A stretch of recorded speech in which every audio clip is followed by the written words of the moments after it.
नमस्कार, मैं हूं शिखा यादव। आप देख रहे हैं एन एक्सप्लेनर। अब ये बात साफ हो गई है कि नरेंद्र मोदी की जान अडानी में बसती है। जरा दिमाग पर जोर डालिए और सोचिए कि अडानी के मुद्दे पर संसद के भीतर और बाहर कौन मुखर था। 3 नाम उभरेंगे: राहुल गांधी, संजय सिंह और महुआ मोइत्रा। नरेंद्र मोदी ने सबसे पहले राहुल गांधी को चुप कराने की ठानी, लेकिन मुंह की खानी पड़ी। अंततः सुप्रीम कोर्ट से न्याय मिला।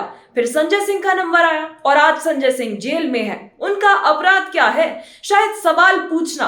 और अब नरेंद्र मोदी महुआ मोइत्रा को घेरने में जुटे हैं और इसके लिए महुआ मोइत्रा के एक्स बॉयफ्रेंड को मोहरा बनाया गया है। वो क्या है ना कि मर्द जो होते हैं वो औरत को खिलौना समझते हैं और जब औरत उन्हें दुत्कार देती है, ब्रेकअप कर लेती है, तो वे बदले की आग में जलने लगते हैं। महुआ मोइत्रा की यही एक कमजोर कड़ी सामने आई और नरेंद्र मोदी के कारिंदों ने उसे पकड़ लिया और जय अनंत देहाद्रई को सेट करने के बाद मोदी की सत्ता ने दर्शन हीरानंदानी को मैनेज किया है। जैसा कि महुआ मोइत्रा ने आरोप लगाया है कि सोशल मीडिया पर वायरल लेटर दर्शन हीरानंदानी के सिर पर बंदूक रखकर लिखवाया गया है। आइए आपको बताते हैं कि ये पूरा मामला क्या है और दर्शन हीरानंदानी कौन है। दर्शन हीरानंदानी दुबई में रहते हैं और रियल स्टेट टाइकून हैं। दर्शन हीरानंदानी निरंजन हीरानंदानी के पुत्र हैं। दर्शन का दावा है कि उन्होंने ही महुआ मोइत्रा को वे सवाल दिए थे जो अडानी के बारे में थे और जिसे महुआ मोइत्रा ने संसद में पूछा।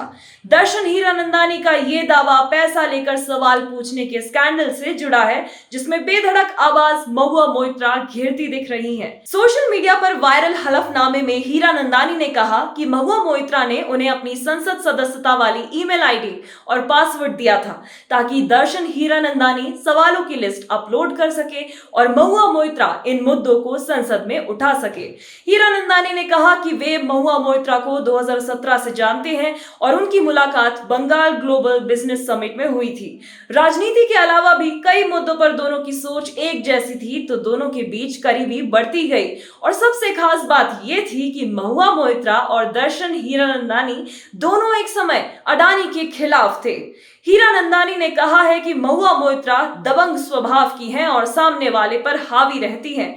दर्शन हीरानंदानी ने दावा किया है कि 2019 में जब महुआ मोइत्रा सांसद बनी तो उनके हॉलिडे और यात्रा का खर्च भी उन्होंने उठाया।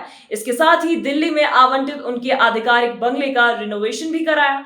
दर्शन हीरानंदानी का कहना है कि महुआ मोइत्रा के साथ अपने संबंध बनाए रखने के लिए उन्होंने टीएमसी सांसद की हर मांग पूरी की, क्योंकि वे महुआ को नाराज करने का जोखिम नहीं ले सकते थे। द टेलीग्राफ ने CNN न्यूज 18 के हवाले से लिखा है कि नरेंद्र मोदी ने दर्शन हीरानंदानी के माथे पर बंदूक सटाई और कहा कि तुम्हारा सारा बिजनेस बंद कर दूंगा। दर्शन हीरानंदानी को सीबीआई ने नहीं बुलाया, लोकसभा की एथिक्स कमेटी ने नहीं बुलाया, तो हीरानंदानी खुद से ही हलफनामा क्यों लिखने लगे? बाद में महुआ मोइत्रा ने दर्शन हीरानंदानी के लेटर को जोक बताते हुए कहा कि लेटर सादे कागज पर लिखा गया है, लेटर हेड पर नहीं। हीरानंदानी के वायरल लेटर से कई दावों की पुष्टि होती है जो जय अनंत देहाद्रई ने लगाए हैं। जय अनंत देहाद्रई एक समय महुआ मोइत्रा के साथ लिव इन रिलेशनशिप में था और एक हफ्ते पहले ही उसने सीबीआई से संपर्क किया है।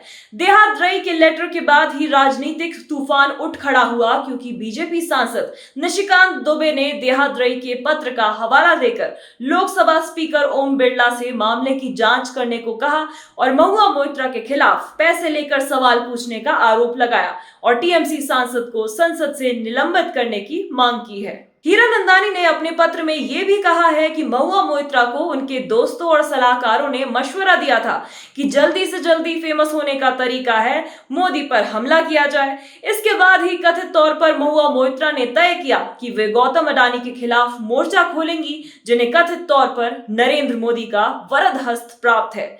यहाँ ये बात ध्यान रखी जानी चाहिए कि जैसे ही दर्शन हीरानंदानी का लेटर वायरल हुआ, ट्विटर पर उनके पुराने पोस्ट दिखने बंद हो गए। दूसरी तरफ तृणमूल कांग्रेस ने अभी तक महुआ मोइत्रा के मामले पर आधिकारिक प्रतिक्रिया नहीं दी है, क्योंकि महुआ मोइत्रा खुद इस मामले में हमलावर हैं और एक एक आरोपों का लगातार जवाब दे रही हैं। कोलकाता से छपने वाले टेलीग्राफ ने सूत्रों के हवाले से लिखा है कि पार्टी का स्टैंड क्लियर है, आरोप एक व्यक्तिगत है, पार्टी पर नहीं, इसलिए पार्टी उचित समय पर ही इसका जवाब देगी। लेकिन बंगाल सरकार ने हिंडनबर्ग रिपोर्ट सामने आने के बाद राज्य में अडानी के प्रोजेक्ट पर कोई बड़ा फैसला नहीं लिया है। ताजपुर में गहरे समुद्र में बनने वाले पोर्ट पर भी बंगाल सरकार खामोश है, लेकिन महुआ मोइत्रा को छोड़ दिया जाए तो कोई भी अडानी के खिलाफ नहीं बोलता है। बंगाल के नाडिया जिले के कृष्णानगर से सांसद महुआ मोइत्रा ने सांसद बनने के बाद से ही अपने भाषणों के चलते पूरे देश में लोकप्रियता हासिल की है, लेकिन पार्टी के भीतर उनकी स्थिति डामाडोल रही है। टीएमसी आला कमान का मानना है कि बहुत बार महुआ मोइत्रा ने पार्टी लाइन को क्रॉस किया है। महुआ मोइत्रा के लिए ये समय मुश्किलों भरा है। देखना है कि क्या नरेंद्र मोदी की सरकार महुआ मोइत्रा को चुप कराने में कामयाब हो जाएगी। ये जानने के लिए बने रहिए हमारे साथ। देश और दुनिया की तमाम खबरों के लिए हमारे चैनल को सब्सक्राइब करें, वीडियो को शेयर करें और अपनी प्रतिक्रियाओं से हमें अवगत कराएं। आप सबका शुक्रिया। नमस्कार।